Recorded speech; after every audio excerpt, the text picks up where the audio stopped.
दोस्तों, इस बार मित्रों ने और कई दर्शकों ने और आगरा डायरी से जुड़े हुए कई लोगों ने बड़े सनसनीखेज तथ्यों को भेजा है। तो आज हम डिस्कस कर रहे हैं और उनका कहना है कि सबसे अधिक कानून का अगर उल्लंघन करते हैं तो ये सरकारी अधिकारी करते हैं, सरकारी विभाग करते हैं, इनकी कोई सज़ा नहीं है। आम आदमी से अगर ज़रा कोई त्रुटि हो जाए, कोई गलती हो जाए तो उसके अपराध की सज़ा उसको देने के लिए पूरा अमला लग जाता है। उदाहरण के लिए एक तथ्य ये सामने आया है कि टोरेंट कंपनी, जो टोरेंट पावर लिमिटेड है, वो DBNL की फ्रेंचाइजी है और DBNL ने उसके साथ जो करार किया है वो मात्र 100 रुपये के स्टाम्प पेपर पे किया है। कोई रजिस्टर्ड एग्रीमेंट उनके बीच में नहीं हुआ है।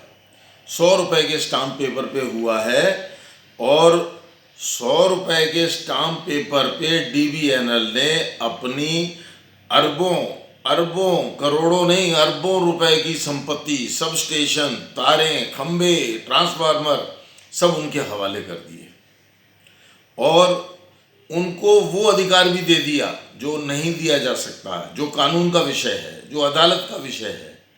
यानी उनको ये अधिकार भी दे दिया 100 रुपये के स्टाम्प पेपर पे कि आप किसी पर भी आरोप लगाएं, उस पर अर्थदंड लगाएं, उसका असेसमेंट करें और उससे टैक्स वसूलें। ये भी अधिकार उन्होंने 100 रुपये के स्टाम्प पेपर पे उनको ट्रांसफ़र कर दिया। बड़ी अचंभे की बात है। बहरहाल ये विषय तो कोर्ट कचहरी का है, तो इस पर हम नहीं, लेकिन कुछ पीड़ादायक जो तथ्य लोगों ने बताए हैं उनके ऊपर चर्चा कर रहे हैं कि जैसे ये कोरोना काल के अंदर सब कुछ बंदी थी, उस बंदी के पीरियड के अंदर बिल जमा नहीं हो सकते थे, कार्यालय भी टोरेंट कंपनी के बंद थे, लेकिन टोरेंट कंपनी ने लेट पेमेंट शुल्क आरोपित कर दिया है। यानी लोगों को कोई उस चीज़ की सज़ा मिल रही है जो अपराध उन्होंने किया नहीं है, उनके ऊपर इसका भी आर्थिक भार डाल दिया है। दूसरी चीज़ ये है कि इस पीरियड के अंदर उन्होंने इकट्ठा बिल मई के बाद अगस्त के अंदर एक इकट्ठा बिल भेजा है। 90 दिन या 4 महीने का 120 दिन का इकट्ठा बिल भेजा है और इकट्ठा बिल लेने से, इकट्ठी यूनिट की गणना करने से जो स्लैब है वो बदल जाता है। यानी कि 1 से लेके 300 यूनिट तक के एक स्लैब है जिस पे कुछ अन्य रेट है और 300 से अधिक यूनिट होने पर एक अन्य स्लैब में आदमी आ जाता है, उपभोक्ता, और उस पर कुछ अन्य प्रकार का वो है, रेट है। और इसी प्रकार ये स्लैब अगर बढ़ेगा तो उनका जो दर है विद्युत की वो बढ़ जाती है। अब प्रश्न आता है कि आप 3-3, 4-4 महीने का इकट्ठा अगर यूनिट लगा रहे हैं तो उसको वो स्लैब का लाभ तो मिल नहीं रहा। और तीसरा इन्होंने ये कर दिया है कि आपका विद्युत उपभोग जो है वो कम रहा है, मिनिमम जो उपभोग होना चाहिए, लिहाजा उसके ऊपर भी अर्थदंड। यानी बंदी के अंदर दुकान, कार्यालय लोगों की बंद पड़े हुए हैं, वो ज़बरदस्ती बिजली का मीटर कहाँ से चालू कर देंगे, उपयोग कहाँ से करेंगे, और ना करने के ऊपर भी उसके ऊपर दंड लगा दिया गया है। अब वो दंड भी भुगते। दूसरी चीज़ उन्होंने ये पूछा है कि इसका जवाब भी दिया जाए कि 1 महीने का मतलब है लगभग 720 घंटे। 720 घंटे के अंदर एक न्यूनतम उन्होंने यूनिट तय करी है कि इतनी आपको यूनिट का उपयोग करना ही करना है और उसका हमने आपसे पैसा ले लेना है।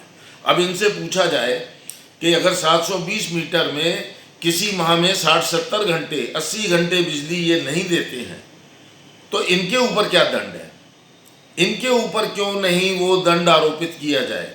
ये विषय सरकार के और नियामक के हैं और ये यहाँ तक पहुँचा सकते हैं केवल जनप्रतिनिधि। मित्रों, मैं आपसे एक चीज़ और कहूँगा कि मैंने पहले भी आपसे कहा कि आप पोस्ट को लाइक कर देते हैं, आप हर पोस्ट को लाइक कर देते हैं, आप पोस्ट पे कमेंट करेंगे तो मुझे पता लगेगा कि पोस्ट की गुणवत्ता क्या है। मुझे पता लगेगा कि कहीं अगर कुछ गलती है तो उसको सुधारा जाए। लेकिन आपको लाभ, क्योंकि आप इतनी वेदना भरे पत्र भेजते हैं, इतनी वेदना भरे संवाद करते हैं, और अगर आप शेयर नहीं करेंगे तो ये उचित काम तक पहुंचेगा कैसे? अगर आप चाहते हैं कि आपकी शिकायत मुख्यमंत्री और विद्युत मंत्री तक पहुंचे तो आप अधिक से अधिक शेयर पे फोकस करिए, ज़्यादा से ज़्यादा आप शेयर करें, और शेयर करते में भी अपील आप भी अपने मित्रों से करें कि वो भी आगे शेयर करें, ताकि जल्दी से जल्दी इसका प्रसार होगा और उचित काम तक पहुंचेगा।